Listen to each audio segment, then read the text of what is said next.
नमस्कार। सभी मित्रों को मेरा प्रणाम। आशा और उम्मीद करते हैं आप सभी लोग स्वस्थ होंगे, मस्त होंगे और अपने परिवार के साथ व्यस्त होंगे। आज की कहानी में आपका स्वागत करती हूँ। कभी-कभी जीवन की छोटी-छोटी घटनाएं भी हमें बहुत कुछ सिखा देती हैं और कुछ परिस्थितियाँ ऐसी होती हैं कि जिनमें हमें बहुत कुछ सीखने को मिलता है। और मुझे स्वयं से ऐसा प्रतीत होता है कि हम हर रोज़ कुछ नया सीखते हैं इस जीवन में।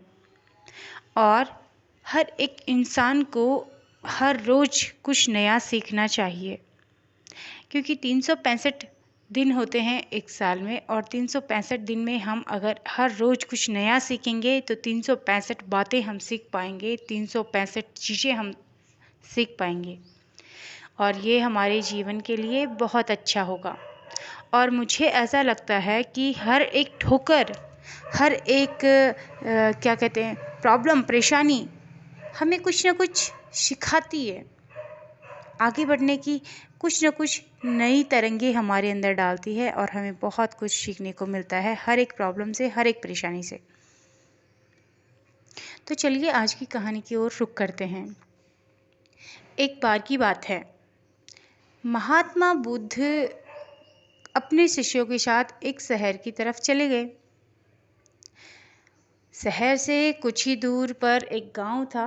महात्मा बुद्ध ने सोचा कि शहर के भीड़ भाड़ से गांव की तरफ अच्छा माहौल मिलेगा, अच्छा वातावरण मिलेगा, तो क्यों ना अपने शिष्यों को गांव की तरफ लेके चलूं।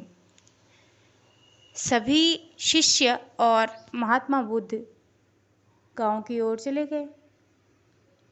गांव में जाने पर उन्हें एक गरीब किसान मिला, जो कि महात्मा बुद्ध का परम भक्त था।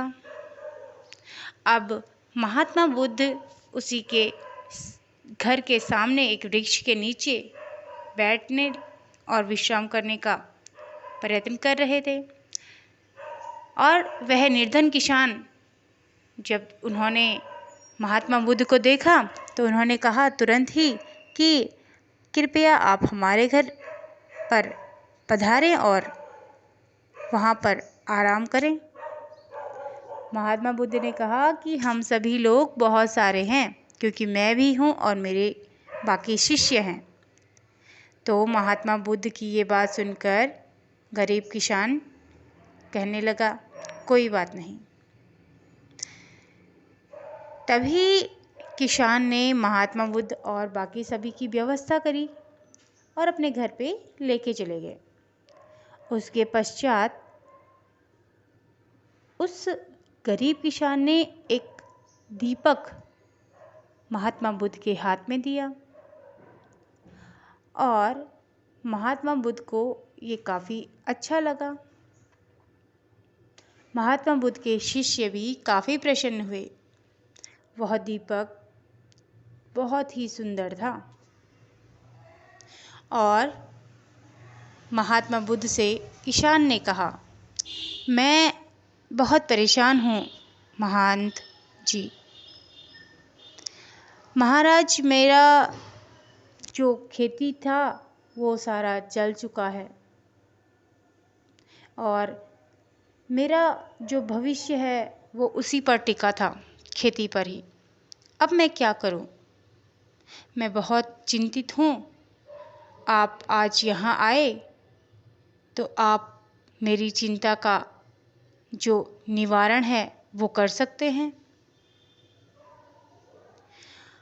तभी महात्मा बुद्ध ने वह दीपक उनकी ओर बढ़ाते हुए कहा कि दीपक से थोड़ा सा दूरी बना के रखें, क्योंकि इससे आप जल भी सकते हैं। और फिर कहा कि आग लग जाने के कारण जो क्षति हुई है उसका तो कोई भी व्यक्ति कुछ नहीं कर सकता, परंतु तुम दोबारा से खेतों को आगे बढ़ाकर कार्य करो खेतों में, और उसमें अपनी दूसरी फसल उगा सकते हो।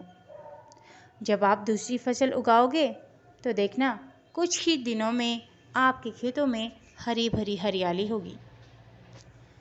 किसान बहुत दुखी मन से फिर खेती करता है। आग बुझ जाने पर वह खूब बैलों को लेके जाता है और खूब खेती करता है। कुछ ही दिनों में खूब हरियाली होने लगती है।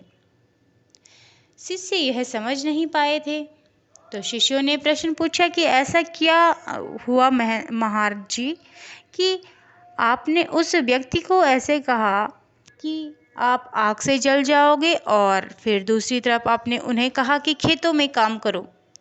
तभी महाराज यानी कि महात्मा बुद्ध ने कहा कि शिष्यों, कभी भी अपने भविष्य की चिंता में अपने आज यानी कि अपने वर्तमान को खराब मत करिए।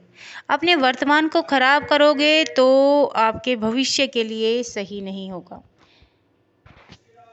और इसलिए आपको अपने जो आज का जो दिन है उसको बहुत ही सुंदर और अच्छे तरीके से जीना चाहिए। अगर हम किसान को यह कह देते कि अरे आपका तो खेत जल गया, अब आप क्या करोगे, तो वह और भी परेशान हो जाते।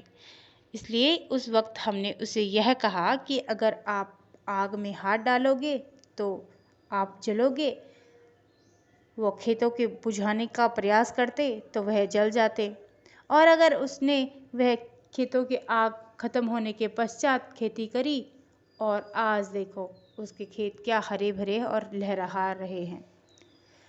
महात्मा बुद्ध का यह कथन सभी शिष्यों को समझ में आ गया कि वर्तमान में जीना आवश्यक है, न कि भविष्य की चिंता करना, न कि जो बीत गया उस पर अपना चिंतन मनन करना। जो बीत गया वो बात गई। तो आपको महात्मा बुद्ध की यह कहानी कैसे लगी, मुझे कमेंट में ज़रूर लिखें।